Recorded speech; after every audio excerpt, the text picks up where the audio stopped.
안녕하십니까. 전세계에 계신 CBN 청취자 여러분, 하나님의 말씀으로 사랑과 행복 전하는 CBN 교과방송의 정수 인사드립니다. 안녕하십니까. 정성목입니다. 예, 요즘 날씨가 많이 춥죠. 엄청 춥습니다. 정말 말도 못하게 춥습니다. 진짜. 제가 있는 이곳 필리핀도 예전에 비해서 너무 시원하고 또 비도 많이 오고 해서 다들 이상기온이다 이런 말씀 많이 하시더라고요. 너무 부럽습니다. 그런데 제가 뉴스에 보니까 그 이유를 이렇게 설명하고 있어요. 이 북극 주변에는 항상 제트 기류들이 형성이 되어서 북극 주변에 이 커튼을 치듯이 동그란 원의 형태로 이 제트 기류가 형성이 된답니다. 그래서 그 찬바람이 이 제트 기류 때문에 아래로 내려오지 못하는 역할을 해준다네요. 그런데 이 환경 오염으로 인해서 이 제트 기류가 그 서클이 이 동그란 원이 깨져 버렸대요. 그래서 이 북극의 찬 기온이 우리나라 제주도까지 내려와 있다 이런 얘기를 하더라고요. 그래서 지금 제주도도 엄청 춥죠. 제주도도 춥긴 추울 텐데 그래도 제가 있는 데가 더 추운 것 같습니다. 그래서 이 영향 때문에 이 적도 부근에 있는 그런 나라들까지 영향을 미쳐서 예년에 비해서 엄청 더워야 될 이런 나라들이 시원하게 되었다고 하더라고요. 머리로만 알고 있던 이 환경 오염이 이처럼 피부로 느껴지다 보니까 우리가 하나님의 청지기들이잖아요. 그 청지기 역할 중에 하나가 이 지구를 잘 보존하는 것도 중요한 일이겠구나. 그런 생각이 들었습니다. 아무튼 우리 모든 청취자분들 늘 강건하시고 건강하시기를 기원드리고요. 우리가 해야 되는 일을 충실히 함으로써 우리 주변에 있는 사람도 지키고 이 지구도 지킬 수 있다고 하는 거 여러분 꼭 잊지 말아야 하겠습니다. 자, 오늘은 청지기 직분 제 5번째 시간인데요. 제목은 빚을 다루는 법이라고 하는 주제입니다. 먼저 기억절 말씀을 읽어드리겠습니다. 부자는 가난한 자를 주관하고 빚진 자는 채주의 종이 되느니라. 잠언 22장 7절 말씀이었습니다. 사실 요즘 현대인들은 빚이 없는 사람들이 거의 없잖아요. 그렇죠. 네. 빚 없는 사람이 어디 있습니까? 네, 그렇기 때문에 오늘 다루는 이 빚에 대한 말씀은 정말 중요하다고 생각이 되어지는데 오늘 배워야 될 과목은 어떤 말씀일까요? 네, 말씀하신 것처럼 오늘 빚에 대한 이야기를 나눠보려고 합니다. 예전에는 이 빚쟁이라고 해가지고 이 빚진 사람을 가리켜서 안 좋은 인식을 많이들 갖고 계셨죠. 이 빚을 진다라는 어감 자체가 일단 부정적인 느낌을 많이 줍니다. 근데 요즘은 이 대출이라는 단어를 부정적인 단어로 생각하는 경향이 사회적으로 많이 줄어들었음을 알 수가 있습니다. 그렇게 느끼지 않습니까, 저희도? 네, 대출도 이제 재산이다. 맞습니다. 이런 대출 말들을 하죠. 받을 수 있는 능력, 이게 대출 받을 수 있는 것도 능력이다라고 이야기하는 사회에 우리는 현재 살고 있습니다. 젊은 층 가운데서 우스갯소리를 하는 말이 있는데요. 젊은 부부가 몇 년을 모아가지고 아파트를 사곤 이렇게 얘기합니다. 드디어 우리 집을 샀네. 근데 현관문서부터 거실 앞에 한 3분의 1까지만 우리 집이고 나머지는 어디 집이에요? 은행 집이야 이러면서 네. 대출 끼고 집을 사는 거예요. 혹은 사업 자금을 위해서 대출을 한다든지 이런 모습들이 너무나도 흔한 모습이 되어버렸습니다.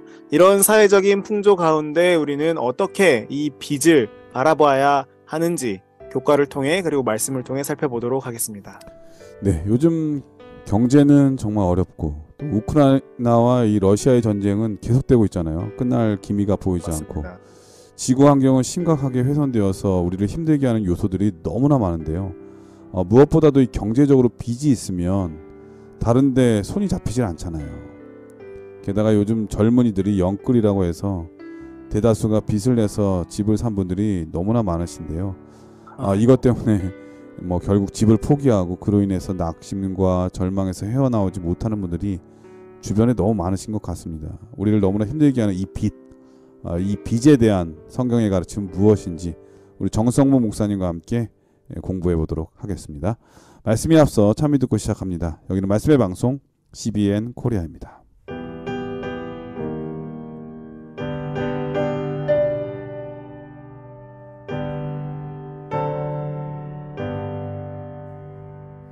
예수는 나의 힘이요 내 생명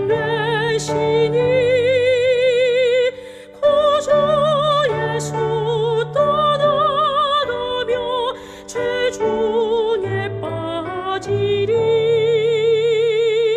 눈물이 앞을 가리고 내 맘에 근심 쌓일 때 위로하리 누구시뇨 주 예수. 예, 찬미 잘 들었습니다. 이루어지는 빛이라고 하는 제목인데 어떤 말씀일까요? 이를 서지는 빚에 대한 내용입니다. 우리가 이 빚을 지게 되는 이유를 먼저 좀 살펴보면서 빚에 대한 이해를 가져보는 일요일 소지인데요. 먼저 신명기 28장 12절을 함께 보시겠습니다. 여호와께서 너를 위하여 하늘의 아름다운 보고를 여시사 내 땅에 때를 따라 비를 내리시고 내 손으로 하는 모든 일에 복을 주시리니 내가 많은 민족에게 꾸어질지라도 너는 꾸지 아니할 것이요. 앞구절과 함께 살펴보면 신명기 28장에서 모세는 우리가 하나님께 순종하는 삶을 살아간다면 우리는 꾸어줄지라도 꾸지는 않을 것이다 라고 기록을 합니다. 하나님께서 우리의 모든 일에 복을 주실 것이니 우리가 다른 누군가에게 빚을 질 필요가 없다는 것이죠. 우리가 이 원칙을 알고 있음에도 불구하고 빚을 지게 되는데요. 교과체계에서는 이 사람들이 재정적인 어려움을 겪게 되는 세 가지 주요의 원인을 우리에게 소개해주고 있습니다. 첫 번째는 무지, 알지 못하는 거죠. 두 번째는 욕심, 세 번째 개인적인 불행입니다. 사실 요즘은 우리가 이 사회적으로 전체적으로다가 이렇게 경제적인 부분에 있어서 관심을 많이 가지게 됐습니다. 불과 몇 해 전에는요, 너도 나도 할 것 없이 투자 열풍이 불었었고요. 지금도 그 관심은 여전히 뜨겁죠. 이전에는 이 전문가들이나 이런 경제 지표 이런 것들에 대해서 관심을 가지고 공부하고 막 어려운 영역이라는 인식이 있었지만 이제는 정말 많은 사람들이 경제와 자산 운영에 대해서 그리고 투자에 대해서 관심을 가지고 있습니다. 그럼에도 불구하고 어려움을 겪는 이들이 많은 것은 지식과 이성이 욕심을 이기지 못하기 때문입니다. 이게 이제 충분히 이해가 가는 게 주변에서 사람들이 뭐 코인으로 얼마를 벌었다, 집을 그렇죠. 구매해서 시세 차익이 얼마다, 뭐 그렇죠. 주식을 통해서 얼마 벌었다 이런 소식 들으면은 나는 집도 없는데 가진 것도 없는데 이런 얘기가 자꾸 들려오면 아무것도 불안하잖아. 안 하고 있는 나는 정말 바보가 아닌가, 남보다 뒤처지는 건 아닌지, 이게 제대로 사는 건 아닌 것 같아 이런 착각이 들거든요. 그래서 맞습니다. 이런 사회적 이런 분위기가 우리를 가만히 두지 않게 만들거든요. 그런 것도 아마 좀 영향을 미치는 게 아닌가 그런 생각이 듭니다. 예. 그런 비슷한 걸로 이제 뭐 예를 들면 이런 게 있습니다. 아이패드병이라는 게 있는데요. 요즘 젊은 친구들, 그러니까 20대 초반 대학생들이 많이 걸리는 병이라고 합니다. 진짜 뭐 어떤 이런 아픈 병은 아닌데요. 네. 이 아이패드라고 하는 태블릿 기기를 구매하고자 하는 욕구가 막 스멀스멀 계속해서 나를 괴롭히는 그런 이 마음가짐에 대해서 가리키는 말입니다. 이 아이패드라는 것이 없으면은 너무너무 갖고 싶어요. 막 아이패드로 할 수 있는 게 무궁무진하다고 생각하거든요. 막 책도 볼 수 있고 강의도 큰 화면으로 볼 수 있고요. 필기를 하거나 교과서 대용으로도 사용할 수 있고 영상 편집을 할 수도 있고 그림 그릴 수도 있습니다. 저 같은 경우에는 뭐 음악 할 때도 사용하거나 아니면 뭐 설교 원고 볼 때, 뭐 교과 공부, 뭐 독서 이런 일들에 아이패드를 많이 사용하고 있는데요. 그래서 저 같은 많은 경우에도 네네. 우리 딸이 필리핀에 오면서 자기 공부 열심히 할 테니까 사달라고 그래가지고 걸리셨네요. 네, 어쩔 수 없이 아이패드병에. 사줬던 기억이 있는데 아. 가격이 엄청 비싸더라고요, 이게. 맞습니다. 이게 가격이 만만치 않거든요. 효용성이 많이 좋긴 하지만 가격이 만만치 않습니다. 그래서 저도 이제 옛날 모델을 구입해서 중고로 구입해서 사고 있는데요. 하여튼간 이게 가격이 부담이 되니까 덜컥 사지는 못하고 그래서 네. 이렇게 훌륭한 아버지를 둔 따님은 이제 아버지께 말씀을 드리고 저는 제가 사고 하여튼간에 그래서 이게 어떻게 하나 고민만 하면서 속을 끓이고 있는 게 아이패드 병인데 그런데 결국에는 이 많은 아이패드 병에 걸린 청년들이 결국에는 사요. 대부분이 삽니다. 그리고 나서 사고 난 다음에 이거를 어떻게 사용하냐면 넷플릭스나 유튜브 뭐 이런 것들을 보는 용도로만 사용하고 있는 이런 현실이 많이 있죠. 이게 이제 지금 아이패드병에 대해서 우스갯소리로 이야기하기는 했습니다만 이 우리 사회에서 이런 풍조 혹은 분위기 혹은 뭐 공통된 어떤 이런 욕심 뭐 이런 것들로 인해서 사회적 우려가 발생되는 더 큰 어떤 이런 이들이 있는데요. 카푸어라고 불리는 이들이죠. 이게 아이패드보다도 좀 더 파이가 큰 겁니다. 자신의 경제적인 능력이 되지 않음에도 불구하고 자동차를 정말 고가의 외제차를 타고 다니는, 정작 자신의 집은 고시원 2평방에 살면서 매일 컵라면 먹으면서도 차는 독삼사나 뭐 스포츠카를 할부로 끊어서 타고 다니는, 뭐 본인들은 그것이 가치가 다르다. 나에게는 이것이 더 좋고 중요하다. 집보다 내 삶의 모습 먹는 것보다 차가 더 중요하다라고 생각하는 것 같은데, 대다수의 시선은, 사회적인 시선으로는 이것이 욕심이 이성을 이겨버리는 경우이다라고 이제 생각을 하고 있죠. 사회에서 저희가 이제 종종 찾아볼 수가 있는 것입니다. 이런 개인적인 욕심들로 이렇게 여러 가지 어려움들이 발생할 수 있지만 사실 모든 어려움이 이런 개인적인 욕심으로만 생기는 것은 아니죠. 빚이 생기고 경제적인 어려움은 정말 어쩔 수 없는 재해나 사고로 인해서 우리에게 다가올 수 있는 것입니다. 정말 여러 가지 이유로 우리에게 경제적인 어려움이 닥쳐올 수 있습니다. 그러나 우리는 이런 어려움을 이겨나갈 수 있는 방법을 가지고 있습니다. 먼저 마음의 변화가 필요한데요. 디모데전서 6장 7절을 함께 보시겠습니다. 우리가 세상에 아무것도 가지고 온 것이 없음에 또한 아무것도 가지고 가지 못하리니. 우리가 많은 경우에 욕심으로 인하여 어려움을 겪게 됩니다. 그러나 우리는 기억해야 됩니다. 이 세상에 올 때에 아무것도 쥐고 태어나지 않은 것처럼 잠들 때에도 아무것도 가지고 가지 못합니다. 영원을 바라보고 살아가는 그리스도인으로서 우리는 욕심을 가질 이유가 전혀 없다는 것이죠. 먼저 우리의 마음을 세상의 가치관이 아닌 성경의 원칙대로 바꾸고 영원을 사모하며 능력 이상의 것을 얻고자 하는 욕심을 내려놓는 우리 모두가 되기를 간절히 바랍니다. 예, 1월 소지는 빚이라고 하는 제목인데 빚이 생길 수밖에 없는 것은 자기의 능력에 비해서 또 분수에 맞지 않게 살아갈 때 빚이 많이 생기는 경우가 많잖아요. 결국 이게 자기 욕심 때문에 일어나는 경우가 많거든요. 맞습니다. 네, 꼭 그런 것 중에 또 하나가 이제 사회적 분위기를 따라가려고 하는 것, 남이 하니까 나도 해야 된다고 하는 그런, 주변에서 하니까. 네, 그러니까 우리의 삶의 가치를 영원한 것에 두지 못하고 주변의 사람들의 평판과 사회적 분위기에 자신의 가치를 두다 보면은 남들도 하니까 나도 할 수밖에 없는 그런, 그게 이제 다 욕심이 되겠죠. 예전에 그 우스갯소리가 있잖아요. 옆집에서 어느 날 칼라 TV를 산 거예요.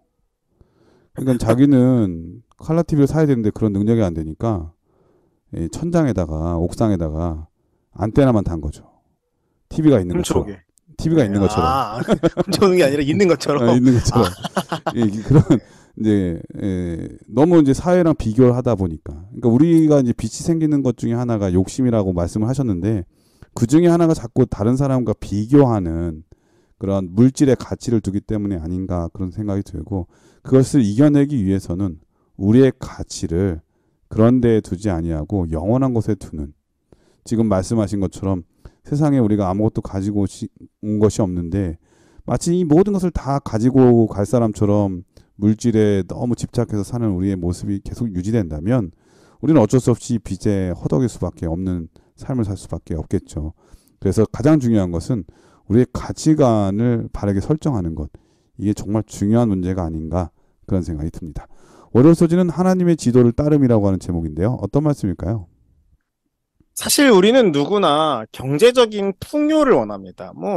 어떤 특별한 막 억만장자 막 부자가 되고 싶다거나 혹은 뭐 재벌이 되고 싶다거나 뭐 이런 큰 경제적인 욕심보다도 경제적인 걱정 없이 살면서 뭐 하고 싶은 것들 적당히 누리고, 자녀가 있다면 자녀들을 위해 부족함 없이 지원해주고 뭐 이런 정도의 평범하다면 평범한 정도의 경제적인 수준은 사실 누구나 원하죠.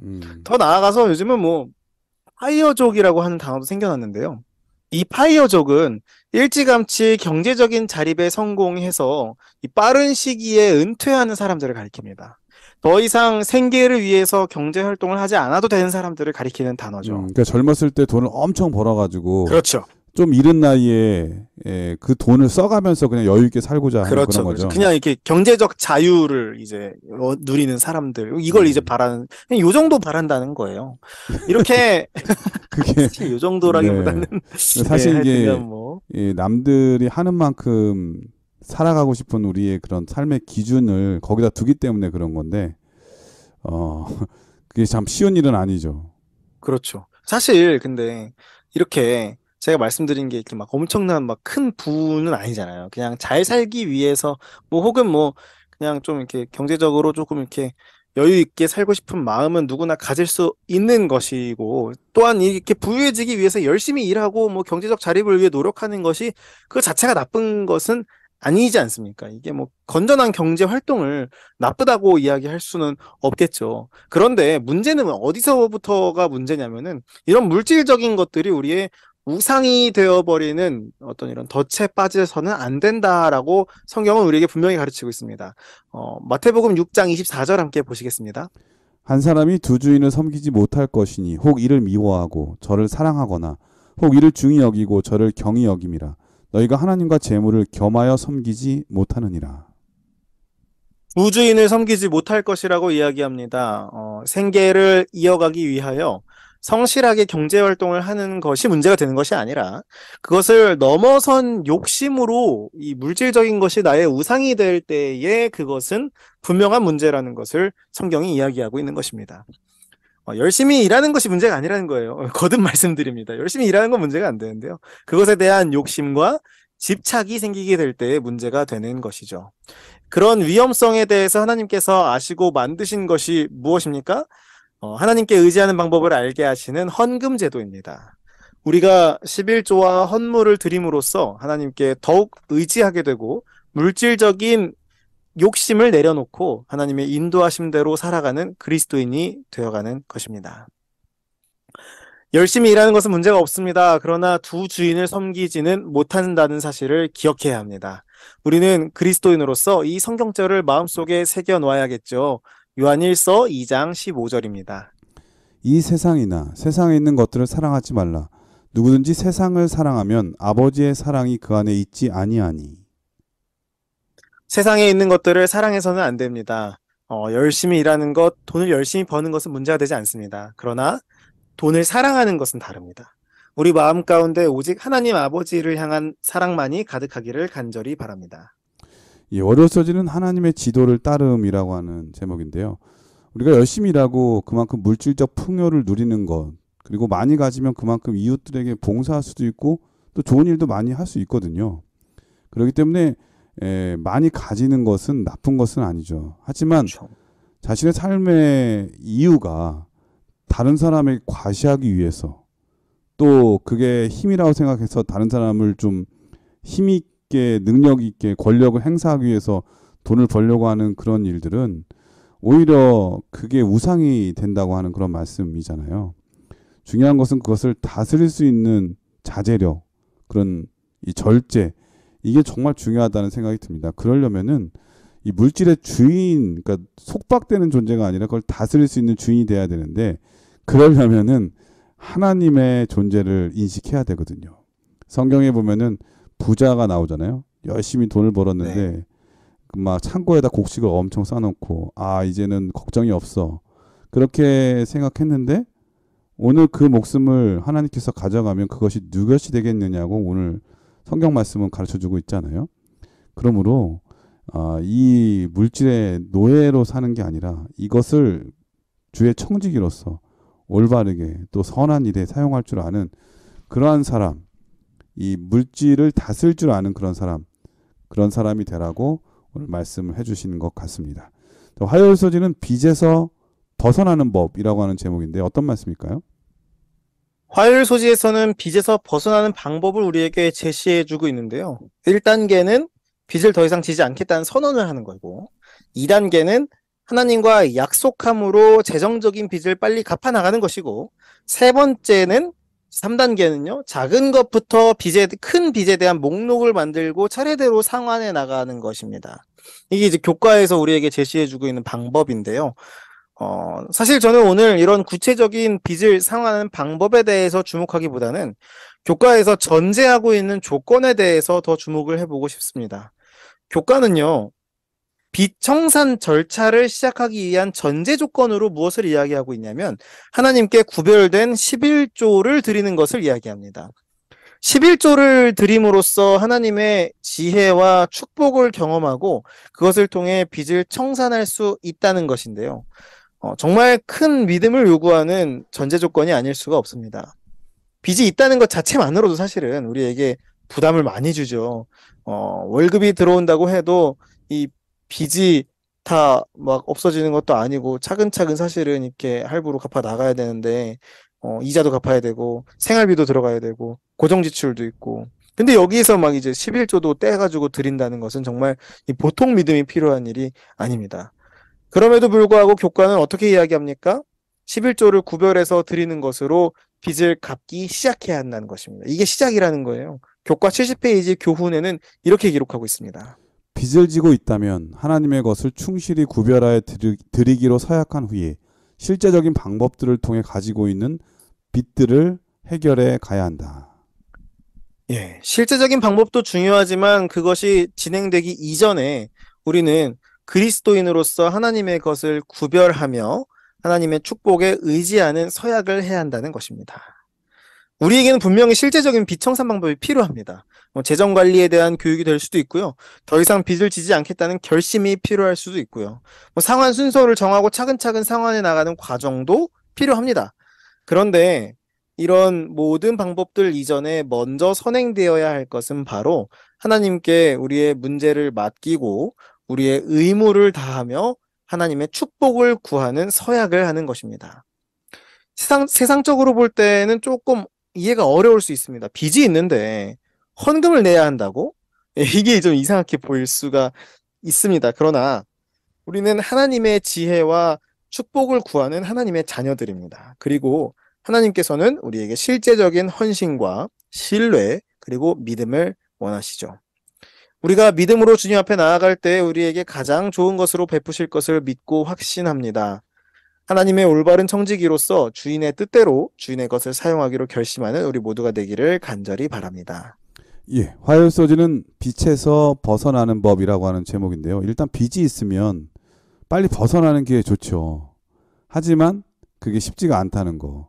도리어 빚은 계속 늘어나기가 더 쉽죠. 그러다 보면 어느 순간에는 이 빚이 너무 부담스러워지고 그렇게 되면 마음의 여유가 없어지고요. 네, 사단은 바로 그 순간을 놓치는 법이 없죠. 바로 그때 가장 강력한 시험을 우리에게 던져줍니다. 처음에는 11조와 각종 헌금을 구별하는데 그런데 급한 일이 생기고 또 빚이 계속 늘어나다 보면은 그 11금 드리는 게 부담이 되기 시작하고 또 그걸 먼저 쓰고 싶은 마음 그런 생각을 갖게 하잖아요.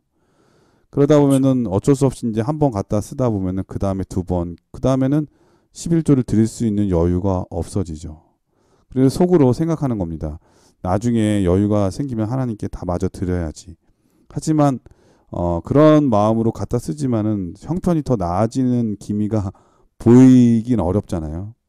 그렇게 되다 보면은 내 믿음도 상하게 되고 신앙도 잃게 되고 또 가정도 파괴되는 경우가 종종 보게 되거든요. 빚이 우리 가정을 파괴하지 않도록 하는 가장 유일한 방법은 우리 믿음대로 살려고 노력하는 것입니다. 그거에 대한 가장 확실한 방법이 바로 하나님께 마땅히 드려야 되는 11조에 대한 말씀. 우리가 좀 기억해 볼 필요가 있다 이런 생각이 듭니다. 왜냐하면 하나님께서 축복하시면 우리의 빚은 얼마든지 갚을 수가 있잖아요. 근데 믿음을 잃어버리면 하나님 없이 산다 보면 그게 쉬운 일이 아니라고 하는 것.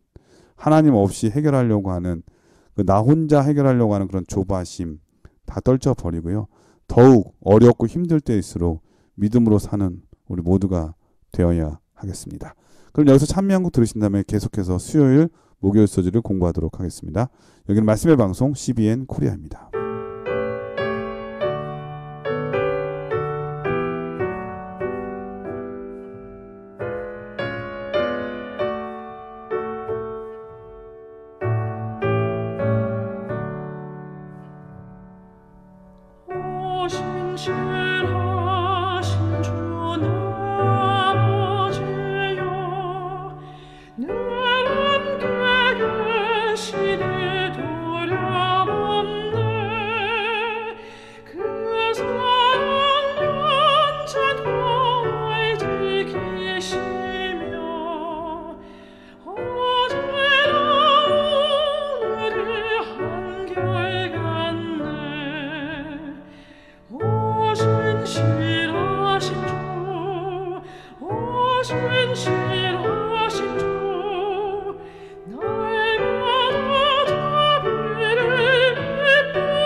예, 수요일 소지는 보증서기와 일확천금의 유혹이라고 하는 제목인데요. 사실 진짜 빚더미에 떠안는 분들의 대부분의 특징이 이 보증 잘못 썼다가 이 빚을 지게 되는 경우가 많이 있거든요. 자, 수요일 소지는 보증 서는 문제에 대한 건데 어떤 말씀일까요? 네, 먼저 잠언 6장 1절 2절의 말씀을 함께 보시겠습니다.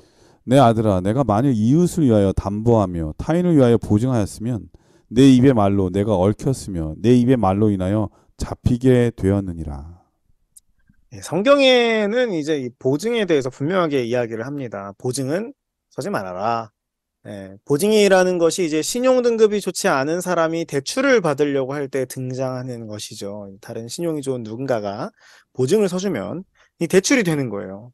그런데 만약에 이 대출 받은 사람이 채무를 갚지 않으면 이 어떻게 되는 겁니까? 빚이 그 보증 쓴 사람한테 다 떠넘겨지게 그렇죠. 되는 책임이 거죠. 돌아가는 겁니다. 보증은 간단합니다. 아무리 사정이 딱하고 무조건 갚는다고, 뭐 이거 진짜로 뭐 금방 갚는다고 호언장담을 할지라도 보증은 서지 말라라고 이제 하셨죠. 때로는 이제 성도 간에도 보증을 서달라는 요청을 하는 경우가 있고요. 때로는 저도 이제 뭐 목회도 하고 있고 또 목회자 동료분들 선후배님들도 계시고 아버지도 계시지만 목회자에게 보증을 서달라고 하시는 경우도 요청하시는 경우도 봐왔습니다. 그런데 우리는 이 보증이라는 것을 분명히 이야기할 수가 있어야 됩니다. 못 믿는 게 아니고요. 하지 말라고 분명히 써 있습니다. 보증은 그냥 안 됩니다. 간단하게 생각하면 편합니다. 보증은 안 된다. 이게 뭐 본인이 보증을 서주는 것도 안 되지만 보증을 요청해서도 안 되는 거죠. 양쪽이 다 안 되는 것입니다. 그러니까 보통 보증을 받고 싶을 때가 딱한 사정이 생길 때 아니겠어요? 뭐 본인이 급하니까요. 어쩔 수 없이. 뭐. 그것만 해결되면 다 갚을 수 있다고 생각해서 부탁은 하지만 사실 그건 장담할 수 있는 부분이 아니거든요. 그렇습니다. 근데 이 보증이 위험한 게 그렇게 잘 해서 보증 서줘가지고 자기가 잘 책임져서 갚으면은 문제가 안 되겠지만 잘못되면 자기뿐만 아니라 보증 서준 사람도 가정이 파괴되는 나만 무너지는 게 아니라 함께 무너지는 일이 생기기 때문에 정말 그렇죠. 이것은 서로 조심해야 되지 않을까 그런 생각이 듭니다. 맞습니다. 이게 성경에서 어려운 사람들 도와주라 그랬는데 왜 나 안 도와줘? 라고 이 말씀은요. 어려운 이들을 도와주라는 이 말씀은 이 빚에 대한 보증을 서주라는 이야기가 아닙니다. 이건 다른 이야기임을 우리는 분명하게 기억해야 합니다. 이 보증도 위험한데 마찬가지로 우리를 유혹하는 것 가운데 하나가 무엇이냐면 바로 이 빠르게 부자가 될 수 있다라는 유혹입니다. 이게 이제 최근에 한국을 뒤흔들었던 것 중에 하나가 이제 무엇이냐면 가상화폐죠. 아까도 이제 코인 말씀을 하셨었는데요. 이 가상화폐에 정말 많은 사람들이 투자를 했습니다. 특별히 이 젊은 층에서 폭발적인 투자율을 보였는데요. 그 이유 가운데 하나가 무엇이냐면 이제 아무리 성실하게 일해봤자 집값도 못 번다라는 생각 때문이었습니다. 이렇게 일해서는 월급 모아서는 티끌 모아 티끌이다. 근데 우리가 자꾸 잊어버린 게 뭐냐면은 빨리 부자가 된다고 하는 거는 빨리 돈을 번다는 거잖아요. 그렇죠. 근데 빨리 큰 돈을 번다고 하는 것은 그만큼 위험성이 크기 때문에 큰 돈을 버는 거거든요. 그렇죠. 그러니까 위험이 크다고 하는 거는 한번 망하면 더 크게 망하게 되는 거기 때문에 못 건지죠. 그거는 회생하기 어려운 그러니까 자기 자신도 무너지고 뿐만 아니라 주변에 있는 많은 사람들이 함께 무너질 수 있는 리스크가 너무 크기 때문에 이런 투기성 있는 일들은 옳지 않다. 맞습니다. 특별히 많은 사람에게 위험을 가중해서 함께 어려움에 처할 수 있다는 그런 생각을 해야 될 것 같아요. 맞습니다. 이 생각을 했었어야 됐죠. 우리가 이 암호화폐 열풍이 지나간 이제 지금 시점에서 봤을 때는 우리가 대부분 이제 암호화폐에 대해서 어떻게 얘기합니까? 전 국민 투기판이었다. 라고 이야기를 하면서 방금 목사님께서 말씀하신 것처럼 이 위험성에 대해서 주지를 할 수가 있는데 당시에는 그런 것들을 이제 못하는 거예요. 경제적인 자유를 얻을 방법이라고는 이것밖에 없다 하면서 사람들이 막 달려들었던 거죠. 근데 지금 우리가 뒤돌아보면 어떻습니까? 온갖 이제 스캠들과 가짜 코인들, 그리고 버블들, 그리고 뭐 주가 조작, 코인 조작 이런 것들을 우리가 볼 수가 있죠. 그러니까 저는 개인적으로 코인을 잘 모르기 때문에 코인을 나쁘다 좋다 뭐 이렇게 얘기하기보다는 그런 거 떠나서 그 외에 코인도 마찬가지고요. 주식, 우리가 생각하기에 큰 돈을 벌 수 있다고 하는 그런 유혹들은 모두가 똑같은 것 같아요. 항상 리스크가 있다고 하는 거를 우리가 기억해야 될 것 같은 생각이 듭니다. 맞습니다. 하이 리스크 하이 리턴이죠. 항상 이제 뭐 네. 마찬가지니까요. 이 방법 있잖아요. 이게 비정상적인 방법으로 돈을 버는 그 방법에도 위험성이 존재하지만 사실은 그 방법이 잘 먹혀가지고 결과적으로도 좋은 결과가 있다고 할지라도 그 결과에도 사실은 위험성이 있다는 사실을 우리가 기억해야 됩니다. 그렇게 해서 큰 돈을 벌었을 때의 결과. 그렇죠. 네. 그렇죠. 벌었을 때 그 결과 자체도 우리에게 큰 함정으로 다가올 수 있다는 것인데요. 왜냐면 쉽게 벌면은 돈의 가치가 쉽게 보이니까 함부로 쓰게 되고 또 소비성이 많이 늘어나겠죠. 맞습니다. 그거에 대한 이야기를 제가 잠깐 준비를 해봤는데요. 2002년에 당시 이 환율 약 180억 원의 당첨금을 받은 한 영국 남성의 근황이 많은 사람들을 충격에 빠뜨렸습니다. 그 사람은 어떻게 180억의 돈을 번 거죠? 로또입니다. 복권을 로또. 샀는데 1파운드 주고 이제 복권을 샀는데 네. 이게 이제 당첨이 된 거예요. 당첨이 돼서 이 사람 이름이 이제 마이크 캐롤이라는 사람인데 이 사람들이 엄청 부러워했습니다. 180억 원, 2002년도에 180억 원이니까 복권이 어마어마한 금액이네요. 그렇죠. 이제 슈퍼 복권 18억도 아니고 180억 원이면은 뭐 정말 그러니까요. 어마어마한 지금 돈이에요. 로또의 한 10배 정도 되는 것 같아요. 네. 그러면은 이게 이제 엄청난 돈인데 이거를 무려 11년 만인 2013년에 모두 탕진한 것으로 언론에 밝혀졌습니다. 어떻게 하면은 11년 만에 180억, 그것도 2002년에 180억을 다 탕진을 할 수가 있을까? 우리 생각에는 평생 써도 다 못 쓸 거라고 생각을 하지만 그러니까 아니, 어떻게 탕진을 하지? 귀하게 벌면 아까운 줄을 아는데 이렇게 쉽게 벌면 돈 아까운 줄 모르는 거죠. 그러니까요. 여기에서 보니까 이제 그 보도에 따르면은 이제 뭐 술, 뭐 마약, 매춘 이런 걸로 이제 11년 만에 모두 탕진했다고 하는데 이 모든 것을 읽고 난 뒤에 이 자신이 과거에 매춘부와 바람을 피워서 떠났던 전처와 다시 재혼을 했다고 합니다. 다 잃어버리고 이제 다시 그 옛날에 같이 살았던 만났던 이 전처와 재혼을 했다는 거죠. 그 전처가 아주 훌륭하네요. 그래도 이런 사람하고 다시 그걸 또 받아줍니다. 네. 그래서 한 소식통을 통해서 영국 매체는요, 이 캐롤의 소식에 대해서 캐롤은 많이 진정됐고 이제는 꽤 괜찮은 삶을 살고 있으면서 열심히 일을 하고 있다라고 전했습니다. 저는 반대 사람을 본 적이 있어요. 뉴스에. 어떤 거 보셨나요? 어떤 사람이 이제 복권에 당첨이 됐는데 네. 이 사람이 어떤 일을 하냐면 그 쓰레기통을 뒤져서 그 쓰레기를 재활용할 수 있는 걸 잘 모아서 재활용하는 그런 일을 하는 사람이에요. 네. 근데 이 사람이 복권에 당첨돼서 어마어마한 금액을 복권에 당첨됐거든요. 그때 당시 보니까 6,300만 달러? 이 정도 복권에 당첨이 된 거예요. 거의 100억이네요. 네, 근데 이 사람이 복권에 당첨됐는데도 불구하고 그 다음날 출근해서 또 그 쓰레기통의 재활용을 수집하고 있는 겁니다. 그래서 수많은 사람들이 질문했죠. 당신 그렇게 복권에 당첨됐는데 왜 오늘도 이런 일을 하냐? 그랬더니 자기가 이런 일을 하지 않으면 그 돈을 다 잃어버릴 것 같아서 그 돈을 없다 생각하고 오늘 나의 일에 충실하게 일하려고 한다고 이렇게 얘기를 하더라고요. 그 사람은 그릇이 되는 거예요. 그 엄청난 큰 돈을 감당할 만한 능력이 되는 거죠. 그 실물교원에 보면 그런 말씀이 있어요. 돈은 큰 선을 행할 수 있기 때문에 매우 가치가 있는 것이다. 이렇게 얘기했거든요. 그러니까 돈 자체는 선악이 없지만 이거 누구 손에 누구에게 들려지느냐에 따라서 좋은 일도 많이 할 수 있지만 또 악한 일도 일어나고 재앙이 되기도 하는 거죠. 엄청난 돈을 가지고 나서 지금 제가 다시 생각해보니까 거의 뭐 얼마입니까? 100만, 1000만, 억, 10억, 100억, 800억? 그렇죠. 거의. 네. 뭐 작은 돈이 아닌데 그런 돈을 가지고도 그렇게 생각할 수 있으면 정말 다행인데 그 대부분의 사람들은 그 사람이 그 돈 갖고 뭘 했는지 보니까요. 일단은 자기가 다녔던 그 아이들의 학교에 장학금을 기부했고요. 하여튼 굵직굵직한 좋은 일들을 많이 한 그런 모습을 봤어요. 참 그렇게만 살면은 다들 이제 복권 당첨자들이 다 행복할 텐데 아쉽게도 대부분은 그렇지 않다는 거죠. 대부분이 그렇지 않죠. 이 복권이 당첨이 되면은 이제 막 대부분 이렇게 생각합니다. 아, 복권 당첨되면 그제서야 꽤 괜찮은 삶을 살겠지 싶은데 오히려 모든 것을 다 잃고 난 뒤에 이 캐롤은 더 괜찮은 삶을 살고 있다라는 소식을 전해왔다는 사실이 우리에게 많은 생각을 하게 하는 것 같습니다. 갑작스럽게 비정상적인 방법으로 돈을 벌면요. 그것을 감당치 못하는 경우가 대부분입니다. 나는 안 그럴 것 같지만 뭐 사실상 그렇지 않죠. 네.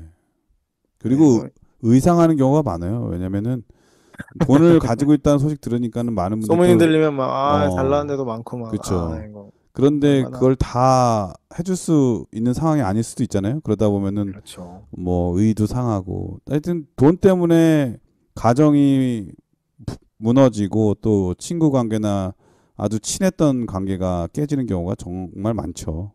맞습니다. 아이고, 참. 이 세상에서는 비정상적인 방법으로 돈을 버는 것을 가리켜서 이제 뭐 똑똑하다라고 이야기합니다. 아, 저 사람 참 똑똑하다. 어떻게 저런 방법을 생각했지? 막 이러는데.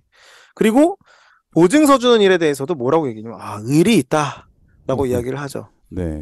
그런데 우리는 성경을 통해서 세상과는 좀 다른 시선으로 바라볼 수 있어야 합니다. 성경은 분명하게 보증에 대해서 금지하고 있음을 기억해야 합니다.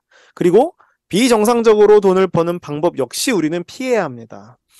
우리가 어떻게 하면은 이 보증의 유혹과 비정상적인 방법으로 돈을 버는 유혹에서 벗어날 수 있을까요? 우리는 청지기 사명을 통해서 이런 유혹으로부터 벗어날 수가 있습니다. 청지기로서 주어진 것을 주인의 뜻대로 사용한다라는 마음으로 우리의 모든 재물과 시간 그리고 나 자신까지도 주님의 것임을 인정한다면 우리는 이런 유혹으로부터 벗어날 수 있게 되는 것입니다.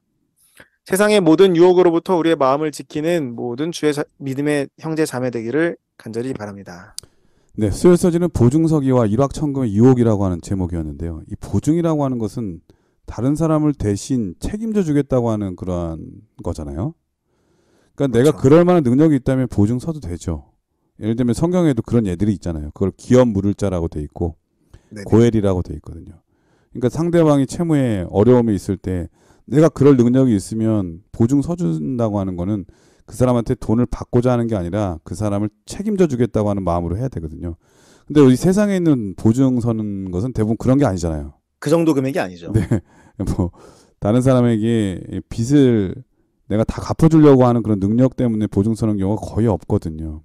그러니까 그런 일이라면 우리는 하지 않는 게 옳다는 말씀을 배울 수 있었습니다. 왜냐하면 그렇게 했을 때 일어나는 부작용, 모든 것이 다 깨지고 심지어는 자기 자신도 무너져서 신앙도 잃고 또 가정도 잃고 자기 자신도 잃어버리는 그런 불행한 일이 많기 때문에 오늘 말씀은 그것을 멀리하라고 말씀하시고 또한 일확천금을 통해서 돈을 벌고자 하는 그런 욕심도 좋지 않을 뿐만 아니라 실제로 그렇게 돈을 벌었다 하더라도 나에게 큰 유익이 되지 못하는 것에 대한 말씀도 주셨습니다. 그러므로 우리는 기도하면서 내가 다스릴 수 있는 능력 내에서 그 재정적으로 다스릴 수 있는 그러한 능력 내에서 하나님께 재물과 물질을 구할 수 있는 사람이 되어야 되고 또 물질이 주어졌을 때 그것을 선한 일로 오늘 실물교훈의 말씀처럼 큰 선을 행할 수 있는 그런 가치 있는 일을 행할 수 있는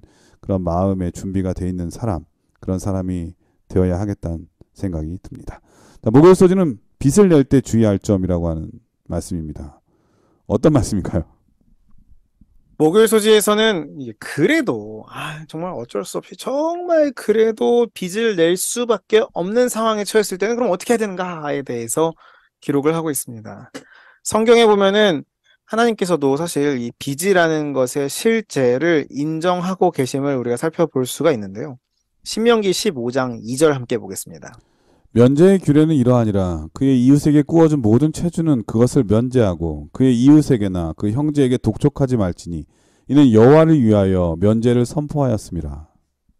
하나님께서는 이제 이 빚에 대해서 실제를 인정을 하셨습니다. 그리고 이 빚을 탕감해줘야 하는 구조와 법령을 만드셨죠. 그런데 하나님께서는 이 빚의 실제를 인정하시지만 동시에 가능한 이 빚을 지지 말라고 강조하여 말씀하셨다는 사실을 우리가 기억해야 합니다. 로마서 13장 8절 이렇게 기록합니다. 피차 사랑의 빚 외에는 아무에게든지 아무 빚도 지지 말라. 아무에게도 빚을 지지 말라. 빚을 지는 것은 결국에는 능력 밖의 것을 얻으려 할 때에 빚을 지는 것이기 때문에 결과적으로 무엇으로 돌아오냐면 부담으로 돌아온다는 것입니다. 그런데 정말 피치 못할 경우가 있어요. 이게 살다 보면은 뭐 학생들 같은 경우에는 뭐 학자금 대출이랄지 혹은 어떤 분들은 이제 뭐 주택 마련을 위한 대출이랄지 이런 경우에는 과연 어떻게 해야 하는가? 이럴 때 교과는 어떤 방법을 먼저 생각해 보라고 하냐면 이 부모의 도움을 받으라라고 이야기합니다. 네. 이 방송을 들으시는 많은 부모님들의 원성 소리가 여기까지 들려오는 것 아니 근데 같습니다만 부모가 능력이 없을 때는 이게 보면은 그런 도움이 아닙니다. 그냥 도움을 막 이렇게 뭐 집 사야 되는데 5억만 주세요. 이게 아니라 뭐 스스로 독립적인 성인이 될 수 있도록 도움을 받으라라는 것입니다. 네. 이게 뭐 방법, 고기를 잡아주지 말고 고기 잡는 방법을 가르쳐줘라. 뭐 이런 느낌인 것 같아요. 그러나 그마저도 여의치 않은 경우가 있습니다. 그런 경우에는 어떻게 하냐면 이제 뭐 대출을 받되 최대한 다른 방법으로 이 대출금의 크기를 줄이는 방법을 교과는 우리에게 그러니까 제안해 자기가 주고 지금 있습니다. 들어오고 있는 수입이 얼마나 되는지를 잘 계산을 해서 내가 몇 년을 통해서 이걸 갚을 수 있는지에 대한 계획이 설 때에 그럴 때에 어쩔 수 없이 꼭 필요한 일이라면 대출을 해야 되는데 자기의 능력도 안 되는데 무조건 빚을 진다고 하는 것은 무책임한 일일 수도 있는 거죠. 그렇죠. 맞습니다. 이 피치 못할 사정이라고 계속 말씀드렸는데 이 피치 못할 사정에는 대출을 해도 된다라고 이야기했다고 해서 그걸 가대 해석해서는 안 되겠죠. 뭐 예를 들면 뭐 B2 뭐 이런 단어 아시겠죠, 다들? 빚을 내서 투자를 한다라는 말의 줄임말입니다. 어떨 때는 이제 뭐 빚을 내서 투자금을 넣으면 정말 많은 수익금을 낼 수 있는 기회처럼 보이는 상황이 펼쳐질 수도 있습니다. 그러면 이제 이게 어떻게 보이냐면 불가피하게 대출을 받아야 할 상황처럼 보여진다는 것입니다. 그런데 이것에 대해서 우리가 어떻게 바라봐야 합니까? B2는 피치 못할 사정으로 보기는 어렵다. 이거에 대한 실예로 무엇이 있냐면 현재 우리나라 집값이 많이 떨어졌죠. 대출 금리는 올라가고 그래서 빚을 내서 이제 뭐 대출을 받아가지고 영끌해서 아까 말씀하신 것처럼 집을 사면은 이제 영끌족 뭐 비투족을 보시면은 그 위험성에 대해서 잘 알 수가 있죠. 얼마나 어려운 상황 가운데 있는지 우리는 볼 수가 있습니다. 현재 혹시 이 같은 문제로 어려움을 겪고 계신 분들이 계시다면 오늘 교과의 말씀대로 주님께 의지함으로 차근차근 주님과 함께 어려움을 극복해내시기를 간절히 기도합니다. 목사님 지금 말씀하신 예들이 요즘 뉴스에 많이 나옵니다. 그러니까 이제 갭 투자라고 그러죠. 자기가 대출을 받아서 맞습니다. 빚을 내서 집을 또 사고 했는데 자기가 돈이 없으니까 그 집을 전세를 줘야 될 거 아닙니까? 다른 사람한테. 그런데 전세를 줬는데 결국은 그거를 감당을 못해서 돈을 줄 수가 없고 집값이 떨어지니까 전세자들이 돈을 내놓으라고 하는데 못 내주잖아요. 그렇죠. 그러다 보니까 어쩔 수 없이 이 경매로 내놔야 되는데 경매로 나온 물건도 엄청 많을 뿐만 아니라 그게 은행에 다 빚으로 잡혀있기 때문에 전세 들어간 사람도 그 손해가 막심한 거예요. 그렇죠. 돈을 안 주고. 네, 그래서 전세금을 다 못 돌려받는 그런 경우가 생겨서 내가 너무나 그 욕심 때문에 리스크가 큰 잘못을 했을 때 나만 무너지는 게 아니라 그 다른 사람 아무 피해를 주지 말아야 돼. 아무 죄도 없는 그런 선량한 사람들이 피해를 보게 된다고 하는 거죠. 이게 얼마나 맞습니다. 엄청난 잘못입니까? 그러므로 우리는 할 수 있는 대로 이런 일들을 할 수 있는 대로가 아니라 아예 피해야 됩니다. 하지 말아야 될 일이라고 오늘 말씀은 가르쳐 주는 것 같습니다. 네, 우리는 이 완전한 사회, 그러니까 완전한 경제 체제 가운데 살고 있지 않기 때문에 빚을 지지 않고는 해결하지 못할 뭐 피치 못할 상황이 벌어질 수 있습니다. 삶이 어려운 일이 닥쳐올 수 있고 나의 잘못이 아니라 이제 뭐 환경적인 혹은 뭐 갑작스러운 일들 때문에 그런 일이 벌어질 수 있는데요. 그러나 우리는 성경에서 이야기하는 가장 지혜로운 방법으로 그 어려움을 이겨나가야 됩니다. 특별히 무리한 대출로 이 투자를 하는 등의 어려움을 겪을 수 있는 선택들은 지양하고 이렇게 목사님께서 말씀하신 것처럼 해서는 안 되고요. 성경의 방식대로 하나님께 의지하며 재정적 안정을 꾸려가는 모든 믿음의 자녀 되기를 간절히 바랍니다. 예, 목요일 서지는 빚을 냈을 때에 주의할 점이라고 하는 제목인데요. 일단은 반드시 갚으려는 자세를 가져야 되겠죠. 그리고 자신이 갚을 수 있는 능력 밖으로 무작정 계획 없이 빚을 내는 것은 무책임한 행동이라고 하는 것을 배울 수 있었습니다. 사실 빚은 정말 오래된 역사죠. 그렇기 때문에 성경에도 이 빚에 대한 많은 예들이 있잖아요. 피치 못한 상황, 목사님께서 지금 말씀하셨는데 사실 고대에는 돈을 벌 수 있는 사람이 남편 혹은 아버지들이잖아요. 그런데 그런 분들이 그렇죠. 갑자기 사고나 재앙으로 재난으로 또는 전쟁에 나가서 죽게 되면은 도리가 없거든요. 생계 유지가 안 되죠. 예, 그렇기 때문에 어쩔 수 없이 빚을 지게 되고 종으로 팔려가는 일들이 성경에 빈번히 나타나는 것을 보게 되죠. 그래서 하나님께서는 그 빚에서 벗어날 수 있는 안식년과 희년 그리고 또 고엘 제도를 두셔서 자유하게 하는 법을 만드신 거겠죠. 그런데 지금 사회는 어쩔 수 없는 상황이 아니라 돈을 더 벌려고 하는 욕심들, 더 크게 그리고 또 일확천금을 한 번에 벌려고 하는 그런 욕심들 때문에 일어나는 빚을 지는 경우도 너무나 많잖아요. 이런 경우에 하지 말라고 하는 그런 말씀을 오늘 우리에게 주셨습니다. 그래서 할 수 있는 대로 우리는 피차 사랑의 빚 외에는 아무에게도 빚을 지지 않는 그런 삶을 살도록 노력해야겠습니다. 그렇게 살려면은 이 재정적인 규모를 잘 이해하고 또 깨달아서 규모 있는 삶을 살아야 되겠다는 생각이 들고요. 또 자기가 좀 넉넉하게 좀 있으면은 다른 사람에게 나눠줌으로써 그 어렵고 힘든 사람도 희망을 갖고 살아갈 수 있는 그러한 잘 사용할 수 있는 재정적인 부분을 또 물질을 잘 사용할 수 있는 그러한 능력자들, 하나님의 청지기들이 다 됐으면 정말 좋겠습니다. 목사님께서 이번 교과를 간략하게 정리해 주시고 기도하고 마치도록 하겠습니다. 우리는 이번 교과를 통해서 빚을 다루는 방법에 대해서 배웠습니다. 성경에서 이야기하는 빚을 다루는 기본 원칙은 최대한 빚을 지지 말아라입니다. 투자를 위한 대출이나 주택을 위한 대출도 어려움과 부담으로 돌아올 수 있으니 최대한 빚을 지지 말라는 것입니다. 그러나 정말 피치 못할 사정으로 빚을 져야 할 때가 있을 수 있겠죠. 그럴 때라도 최대한 빚을 조금 지고 지혜로운 방법으로 빚을 통해 어떤 이런 어려움에 처하지 않도록 노력해야 합니다. 그런데 빚과 어떤 이런 보증은 다릅니다. 성경에서 보증은요, 그냥 서지 말라고 분명하게 이야기하고 있죠. 서지도 말고, 서달라고 하지도 말고. 의리나 어떤 이런 신뢰의 문제가 아닙니다. 자신과 가정을 어려움에 빠뜨릴 수 있다는 사실을 기억해야 합니다. 빚으로 어려움을 겪고 있는 분들이 계시다면 하나님께 서약하는 것을 잊지 않으셨으면 좋겠습니다. 하나님 앞에 11조로 서약하고 작은 것부터 차근차근 갚아 나감으로 나의 노력과 하나님의 축복으로 이겨나가는 경험을 하게 되기를 간절히 바랍니다. 빚을 지는 어려움에 빠질 수 있습니다. 그러나 하나님께서는 어떤 어려움이라도 이기시는 분이심을 기억합시다. 하나님께서 인도하시는 방법대로 따라갈 때 우리는 우리와 함께 하시는 하나님의 능력을 보게 될 줄로 믿습니다. 하나님의 충성된 청지기로서 재정적인 건전함과 복을 누리는 우리 모두가 되기를 간절히 바라면서 교과를 마치겠습니다. 예, 성경 시대에 가장 가난한 사람들을 꼽으라면 바로 고아와 과부들이었잖아요. 하나님께서는 그들을 항상 돌보시고 관심을 많이 가지셨거든요. 그래서 그들이 자유하게 되는 법도 허락해 주신 거겠죠. 오늘 빚 때문에 혹시 고민하는 분들이 계시다면 오늘 말씀을 통해서 힘을 얻으시고 하나님께 기도하면서 이 빚에서 자유할 수 있는 방법은 무엇인지 기도를 통해서 지혜를 얻게 되기를 간절히 축원드립니다. 목사님께서 기도해 주시고 교과를 마치도록 하겠습니다. 하늘에 계신 아버지, 오늘 빚에 대해서 배웠습니다.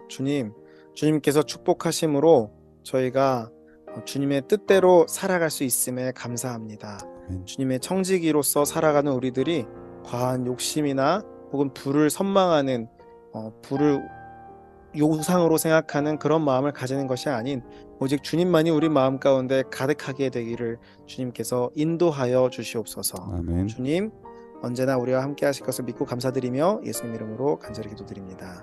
아멘. 네, 전 세계에 계신 CBN 청취자 여러분, 어떤 사람이 이런 그 명언을 남겼더라고요. 실패하는 사람들의 몸에는 못된 벌레가 한 마리 살고 있답니다. 그 벌레의 이름은 대충이라고 하는 벌레라고 해요. 하나님의 청지기들에게는 이 벌레가 우리 몸속에 있어서는 안 될 것 같습니다. 항상 꼼꼼히 살펴서 하나님께 대하여 충성스럽게 최선을 다하는 주의 종들이 다 되시기를 간절히 바라면서 저희는 다음 주에 더 좋은 모습으로 찾아뵙도록 하겠습니다. 건강하시고요. 안녕히 계십시오. 감사합니다.